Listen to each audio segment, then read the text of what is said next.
Well, Aaron, I'm grateful to have you here. Everybody, this is Aaron Meyers. He is a veteran, and he is currently with Transcend Employee Engagement Training for corporate America. And he's going to talk to us tonight about using compassion as a job search strategy and how to leverage people's emotional reactions and responses in your job search. So, Aaron, without further ado, do you want to introduce yourself and tell us about your topic? Yeah, sure. No, thanks again, Alan, for having me here. I mean, I really appreciate this group and all it does to assist our, our veteran brothers and sisters in arms. So I'm a proud veteran, 23 years in the Army, recently retired from active duty service. I'm the general manager for Transcend Engagement. Right now, currently, I'm in pursuit of a PhD in organizational leadership. And everything that I have today is due to the Army. It's due to the military. It's due to the brothers and sisters that I served with. And this is one of the reasons why I believe that my service is for life. So anything that I can do to help out this group or anyone that you know of in the future, please let me know.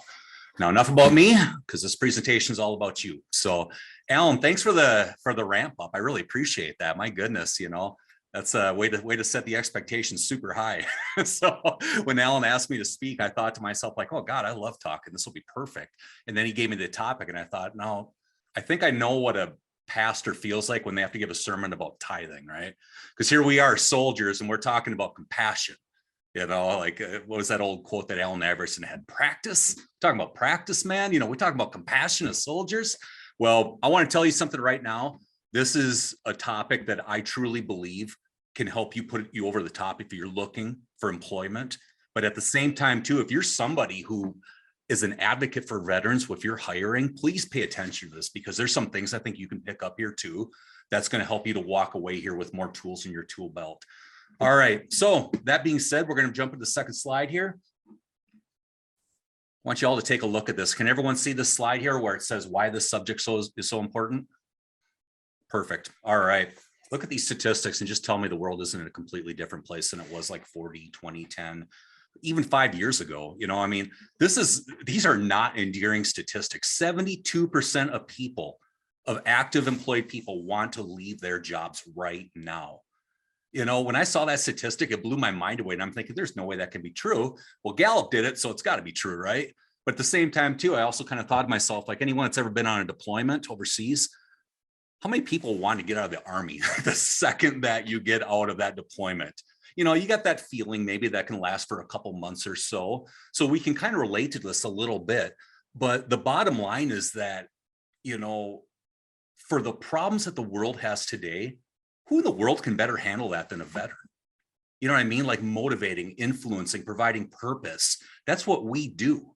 So why is it across the country, and I work with a lot of veterans too that are seeking employment, why are we finding that veterans are being asked to take entry-level positions while the 23-year-old with little life experience but has a college diploma is being offered the same position? Why is that? So today I want to help you all turn the tables on that. I want to give us some ammunition so we can assist our brothers and sisters, and that we can actually help to better sell ourselves in the language that the business world can understand.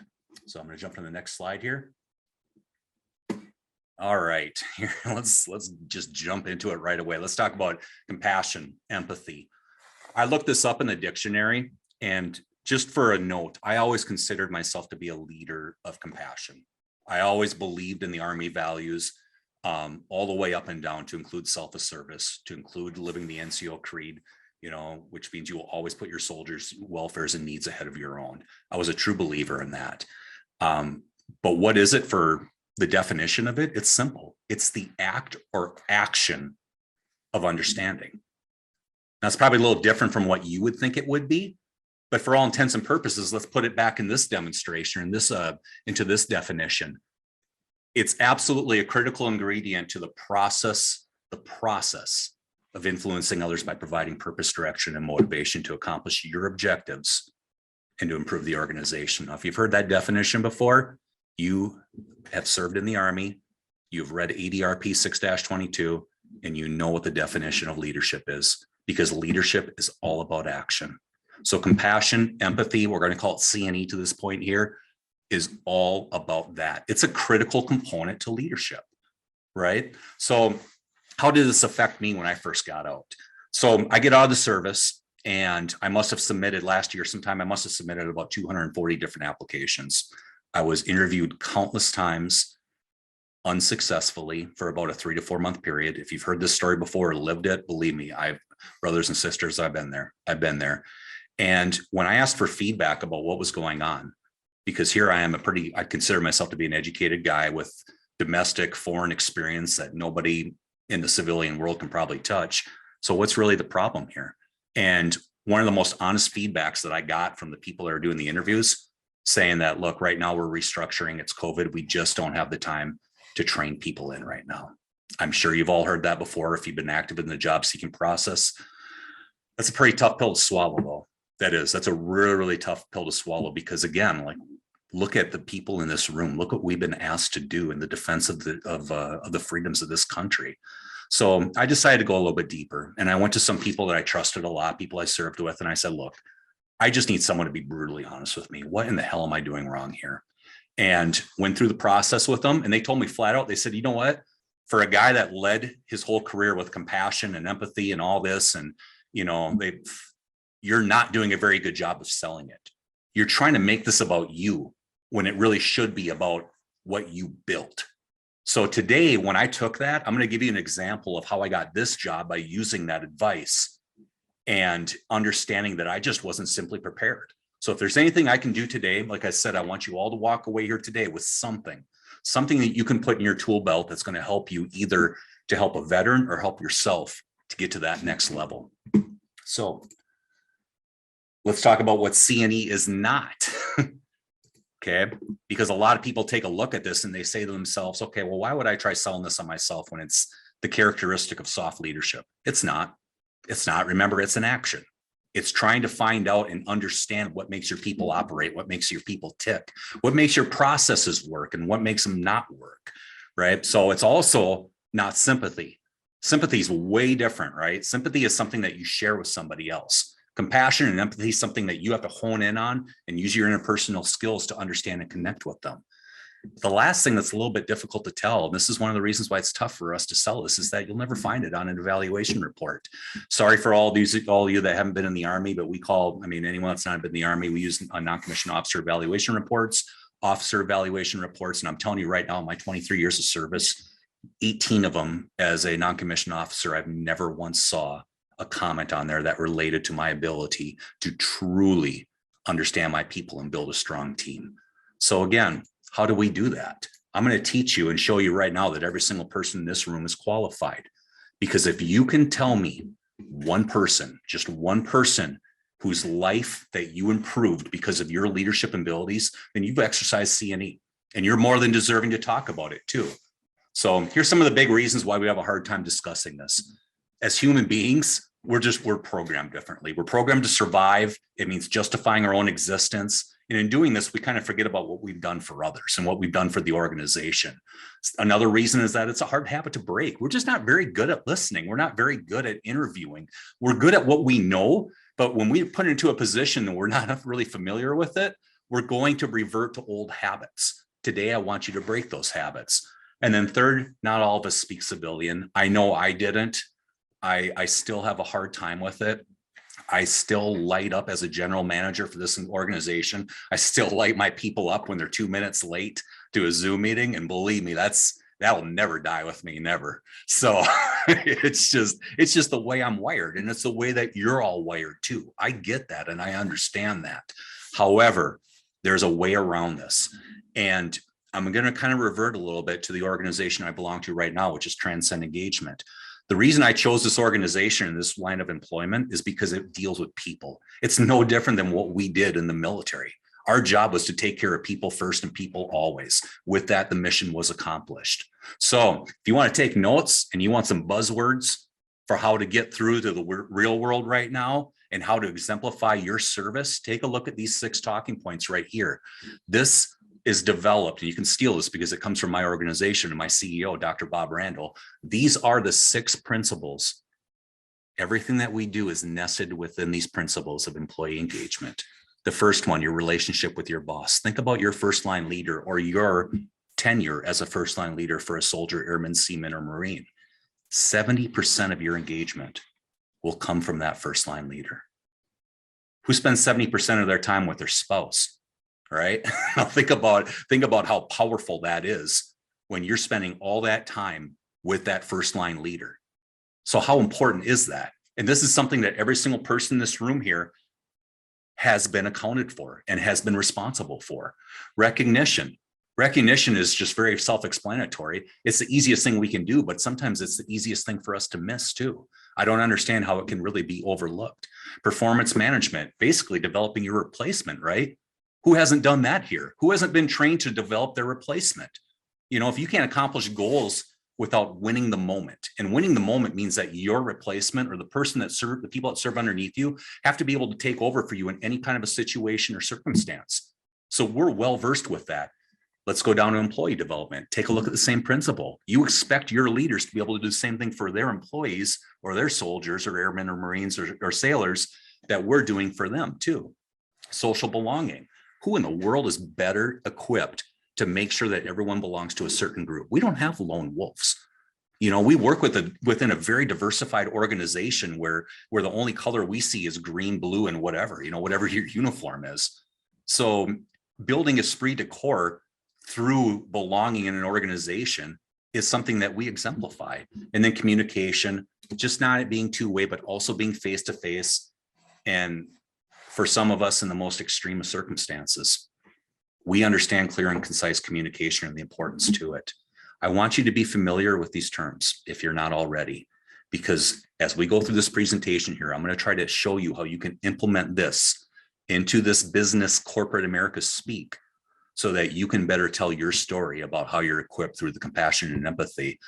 Let's go to the next slide. All right. So let's talk about the interview process, right? Anyone that's been through interviews lately know that not all interviews are created equally. And unfortunately, they may not be structured to benefit the soldier, as there is a certain home field advantage to internal candidates that we just aren't necessarily equipped to have. So I want to just throw a couple things out here, because sometimes, you know, we're very good as veterans of outflanking situations. Who's ever been in a position where they've had to outflank something? I know I have, right? You're given the rules of engagement. You're like, all right, well, I know I got to get this done, but I'm going to get it done legally, morally, ethically, but I'm going to do it in a way that's going to make the most sense. So I'm going to teach you how to outflank this here a little bit. What if, and in most interviews, I would say 9 out of every 10 interviews for me started off when I was going through the process of looking for employment with, tell me about your life. Tell me about who you are and what you're all about. What if I changed the tone of that? What if I changed the rules of that a little bit? And I asked you, tell me about the people that you developed. Give me 3 people whose lives are better because of you. Tell me what you did for them, how you developed them, and tell me where they are today. Now, what does that do right there? Right there, it is already kind of killing a stigma, which we're going to talk about in greater detail here, about when veterans apply for jobs, right? It addresses elephants in the room, whether it's a lack of experience within that certain job field, whether it's an unwarranted stigma that soldiers are hardened creatures, that we just cannot be, we can't be trained or reverted to normal lives, which I'm telling you, I've had people tell me that straight out, right out of their mouth, saying like, look, we're just kind of scared to bring you on, which for one is big time illegal, but you know, we're going to find ways around that. So here's a couple things that I want to share with you that work for me. We all, for the longest period of time, or for however long you were in the service, lived under a code or credo or a rule of ethics. You all have a leadership philosophy. If you haven't developed a leadership philosophy right now that explains who you are and how you handle situations, build one today. Well, maybe not today, it's the holidays. Build one after the holidays, right? Build one after the holidays. And I'm going to send one to the group here afterwards about what mine looks like. But this is something that one of my battalion commanders encouraged upon me. And I wrote it back in 2009, just before we deployed to Iraq. And I looked at that today, and the principles that I had applied in 2009, they hold true to today, because it's me. It's genuine. It's who I am. It doesn't revert to something that I'm not. And it definitely helps me to get in front of those anticipated questions, right? Where these organizations, again, what are they looking for? They're looking for people that can help with retention, training, compliance, safety, sales quotas, performance, you name it, building a resolute team. These are things that we as veterans can absolutely take advantage of. So I'll show you that a little bit later, and I'll send that out to you, Alan, once we get done with this presentation here. But the probability of you jumping into an organization, whether you want to be in a management position or higher, you're going to face the fact that you're going to have a problem with the learning curve. It's going to be immense. I mean, I foresaw that when I interviewed with the job that I currently had. And one other thing that I want to bring up to you that I think would really be helpful, if someone asks you, like, what would you think that you need to do to overcome your greatest weakness? Well, the first thing that a lot of people are going to say, especially people in our position, and I did this a lot, was a learning curve, right? So again, when I started finding out that people are like, okay, it's going to take a while for him to learn, or I can just put this person in place right here. I don't care about the intangibles and everything else. It was time for me to turn the tables on it. So for this job that I applied for this organization, Transcend Engagement, I knew they were going to ask me this. I'd never dealt with employee engagement, but I sure as hell had dealt with a lot of people in a lot of situations. So when they asked me that question and they said, how are you going to handle the learning curve on here? You know what I did to them? I wrote a 20-page research paper on employee engagement, the state of it today, and what it's going to look like in the future. And then I wrote a separate paper about 15 pages long that showed my first 100 days. I basically told them, I said, this is what I'm going to do when I step into this door. I'm going to take charge. I'm going to take these initiatives based off of everything I learned. I'm going to take your influence and everything else, but I'm already 3 months ahead of the game because I've already done my homework on this organization. Now, I'm not telling you got to author a 35-page, 40-page paper. Don't have to do that, but it's not out of the question that I believe that you should write something up about your first 100-day plan if you want to be in a management position. Why not? What do you have to lose? Because it's not a whole lot different from what you've done in the past with every other situation you've been in a leadership position. Get that thing out there. I'll send that to you too and to the group. Alan, I think I sent that to you before. I don't think he believed me when I told him I wrote a 40-page paper to get this job, and I sent it to him. And so I don't know if you had I wouldn't have read it if I were you, Alan, but it's there. It's out there. So, and again, the worst thing that someone can say is no. Okay, so let's talk about today's generation. This is where we're going to start creeping a little bit into the C&E aspect of this. This is teaching you how to speak and the questions and the relations to how people are motivated nowadays, right? So let's talk about Gen Y and Gen Z. Gen Y, Gen Z. For some people, those are 4-letter words. I get it. You know, they're definitely not made like we were, but they are the future of this country. And these are the people that you're going to be asked to work with and lead, with whatever organization it is you go into. So I want you to take a look at this, please. Take a look at these 8 to 10 different talking points here and just let them soak in, right? Some Some are exceedingly difficult for us to relate with. Like, let's go to the one, where's the one that I'm looking at? Ask questions instead of giving direct orders. Wow. How do we do that? You know, like all we've ever done is comply. That's what we've done, right? We don't ask questions. This is what's that quote out of that movie that Gene Hackman was in, where Crimson Tide, where he says, we're here to preserve democracy, not practice it, right? Well, that's us. So what in the world can we do? And how are we going to get to doing that? So I take a look at these, right? And I think to myself, God, it's going to be a hard time relating to this generation. But then I realize this list right here was built by Dale Carnegie in the year 1936. What was happening during that time period when he was collecting this information? The country was going through the Great Depression. I mean, people were dying because they didn't have enough sustenance. And this is what they were saying. I was expecting something a lot more cutthroat for someone that was offering leadership advice for that time. So when I looked at this and I took a look at the circumstances, and by the way, this comes from one of the best-selling books in the history of history. I believe Dale Carnegie has sold 30 million copies of this. People will always be people. People will always yearn to be influenced, to be motivated, to be driven. And today's culture really is no different. We just have to learn how to speak that language a little bit differently. It's here to stay. We're not going to escape it. And let's revert back to why this is truly important. Remember that first slide when I show you 72% of people are actively choosing or looking to leave their jobs. That's insane, right? But again, who is better equipped to handle that? All we have to do is learn this little bit of it, apply it to what you've done and what you know, and you will be ready when it comes out there and they say like, look, how are you going to better this organization? Well, I'll tell you the first thing I'm going to do is that $8.1 trillion that's wasted, 10% of the global domestic product, I'm going to make sure your company doesn't lose 1 cent of that $8.1 trillion. Let someone else hire somebody that's not qualified for that position. Put me in it and I'll show you what to do. I'll show you how we can take care of it. And I'm going to develop very, very good leaders and very good employees for you. Right. So that's kind of that FIBA that I skipped over a little bit earlier. Has anyone ever heard of the STAR technique or FIBA? Right. Fact, evidence, benefit, acceptance, and then the STAR technique too, same thing. You know, the principles of the interview don't have to change. Just remember, you're just using different information to tell your story in a way that you're not used to. Okay. So let's move down here. I can give you a pretty good example of how this worked for me.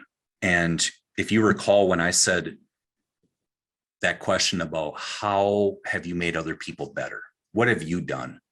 So whatever your background is, wherever you came from, I guarantee you that you left the military a better place, or if you're currently serving, the military is a better place for you being in it.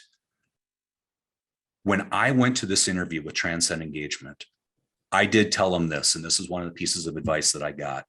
So much of my career was spent in recruiting. So I spent about 8 years as a team leader, as a first sergeant before after my deployments, and then kind of jumped in that realm. The national career average for a military recruiter is 1.3 years. So anyone that wants to jump in recruiting, I would say don't do it. Right? I was just kidding. But, or if you have experienced that pain, it's a painful job, right? It's 1.3 years.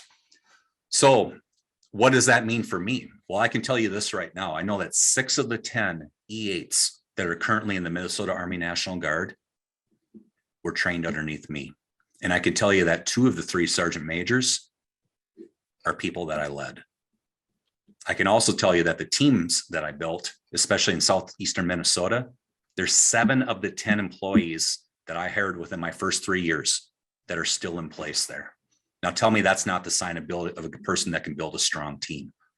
You have that information too. You do. I guarantee you do. Take a look at your retention rates. Take a look at the people that you've led. Take a look at the people that you've taken the time to really breed. And I mean, they come in all shapes and forms. I don't need to tell you that, but the stories are right there.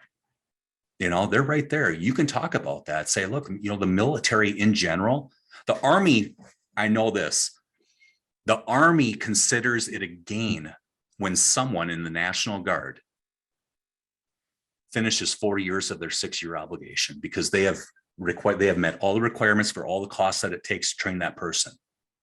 So I know we've done better than that, right? I really know that we have.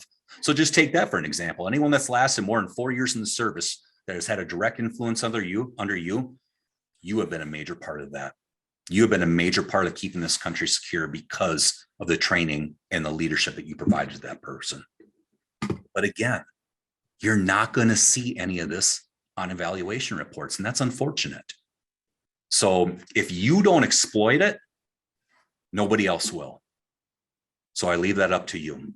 Now let's talk about some problems that we have with this model too, because this is, when I was doing my research with this, it's not a perfect science.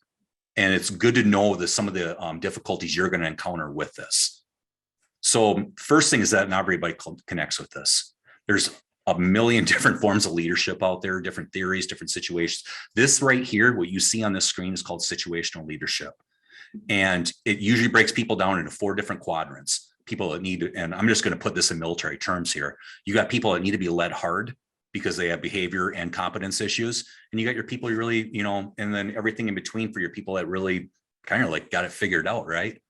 So the best thing about this is that you can actually group your people and develop a time management theory off of this.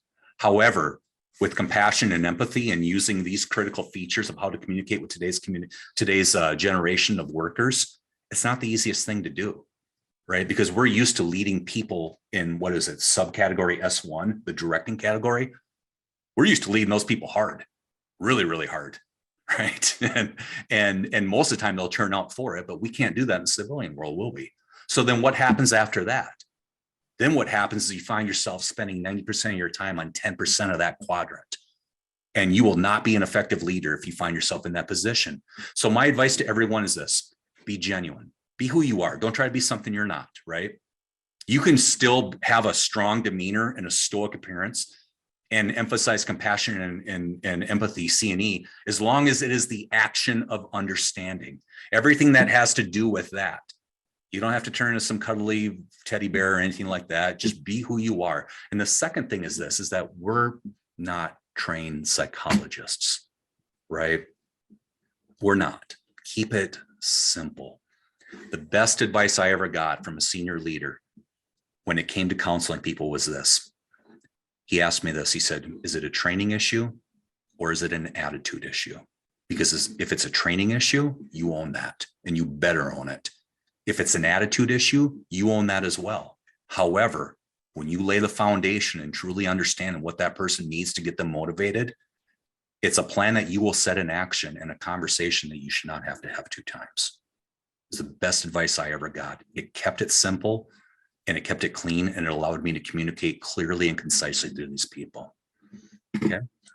All right. Alan, how are we doing on time? I just got a couple slides left here. Awesome. Fire it up. So let's talk about the biggest issue that I had and some of the issues that some of our prospective veterans who are looking for employment might have too, is time. Time, it really is a loaded weapon for us. We know that C&E is a key ingredient to everything that we do, and especially to the leadership process. However, we know that that takes time. You can't just develop people overnight. And today, with organizations restructuring, organizations that are taking that direction where they want to say, look, I need things done right now because we need to take advantage before COVID really puts us out of business. Time isn't a luxury that a lot of organizations have, which is one of the reasons why I believe a lot of organizations were very, very upfront with me saying, look, we just don't have the time to train you. Okay. But however, with that, how do you turn the table on that to show them through your development of people and your ability to lead people in the right direction that they are by going the second and third causal effects that are going to basically damn their organization, right? Because that 72% isn't going away. That $8.1 trillion is only going to go up unless these organizations find people of purpose, leaders of action, and people who are willing to take that step forward in order to make organizations better. And that's the people in this room right here. And that's the people that have worn the uniform before and continue to wear it. And these are the people that we need to be putting in the right position so that we can make corporate America a little bit of a better place. So how can I put this in terms that you can bring up to an employer, right?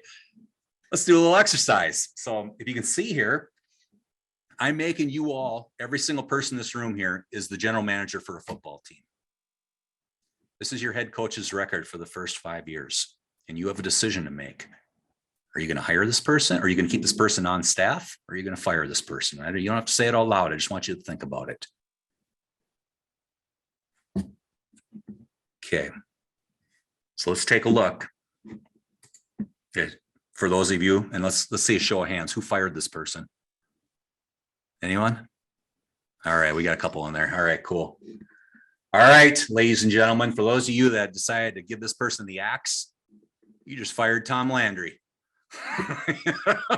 One of the best coaches in the history of the NFL. But that was now I just want to run through Tom Landry's situation here and what he did, because it was a lot more than wins and losses. And I want you to put yourself in this position too, and think about the people and the teams that you've led. Tom Landry, it took a long time for him. The thing that you didn't see on that record was that he started coaching with an expansion franchise that some of you, most of us have heard of, Dallas Cowboys, which that does not roll off the tongue for me, being raised in Wisconsin. But hey, this is the best example I could find. Tom Landry did more than win 300 games. He did more than go to 5 Super Bowls. He did more than win 2 Super Bowls. He also invented processes and procedures that the NFL uses today. He has a coaching tree underneath him that has 480 wins, multiple Super Bowl appearances, wins, and national championships. Mike Dicka, Gene Stallings, who are some of the other ones that I can think of. There were about 5 of them that had a general that were the major makeup of those 480 wins. So think about your career, think about what you've done, and think about the people that you have led that have become something, that have turned processes better, that have made things better than when we had them in the first place. That's your legacy. That is your legacy. And it is scrolled in the times of the defense of this nation and for what has kept us free. And I'm not overstating that at all. And I'm telling you right now, if you're not exemplifying that, if you're not exploiting it, if you don't find a way to talk about it and tell your story and your legacy, you may be the next Tom Landry that goes to the wayside. Because right now, this world does not recognize time the way that we should, the way that it should be recognized. And with that, the bypassing of second and third causal effects will absolutely happen. The world's going to be a worse place if we don't do something about this. So, and actually, I'm just taking a look at my notes here, just for those of you that know, Mike Dicka, Raymond Berry, Dan Reeves, Gene Stallings, Dick Nolan, John Makovich. Those are the coaches that I had written down. So it's an impressive list, but you all have that list too. All right. Well,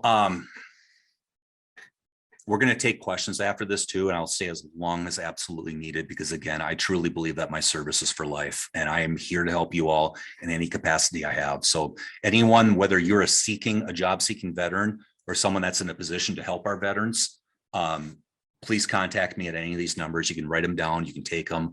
I will drop what I'm doing to help a veteran out. Absolutely. But awesome. When I started this presentation, I wanted this message to be for 2 people, right? Like as I said before, for the vets that are seeking jobs and for the prospective employers. And I want to go back to that Tom Landry example. For as many times as I was told that I would not be hired for a position because they believed it would take too much time to train me, I feel for you. I do. I feel for you because it doesn't seem fair, but it can be overcome. So for those that are in that position, and I'll say this again, don't let that Tom Landry go by, because this room right here and all the other people in the Eagle Group and everyone else that we know that's in that position of transition, consider yourself a Tom Landry. You're an innovator, and you're going to make an organization a better place. And then for those of you that are seeking employment, use everything at your disposal. You can't train enough for interviews. You can't go back and take a look at your people that you've led and not tell their stories, right? Well, obviously with maintaining PII, but that's what's going to put you over the top. And that's what's going to not just help you for that cause, but you're also going to be setting up an example for future generations that are in this position too. So I'm telling you right now, this is the love of my life. I will always, always, always appreciate everything that the military has done for me, the people that I served with, those that I led. And I wish you all nothing but the best. I wish you all happy holidays. God bless you all. And thank you all for everything that you've done in the defense of this country. Thank you, Aaron.